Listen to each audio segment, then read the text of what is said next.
Let us learn directions in Kannada. Where do you want to go? ನೀವು ಎಲ್ಲಿಗೆ ಹೋಗಬೇಕು? Hebbal.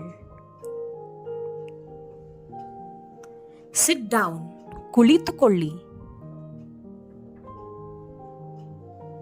Please take left. ದಯವಿಟ್ಟು ಎಡಕ್ಕೆ ಹೋಗಿ.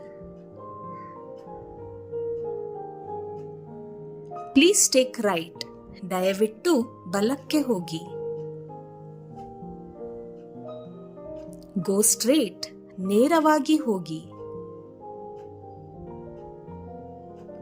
Go a little backward. ಹಿಂದಕ್ಕೆ ಹೋಗಿ. Go a little further. ಸ್ವಲ್ಪ ಮುಂದೆ ಹೋಗಿ. Stop here. ಇಲ್ಲಿ ನಿಲ್ಲಿಸಿ. Thank you. ಧನ್ಯವಾದಗಳು.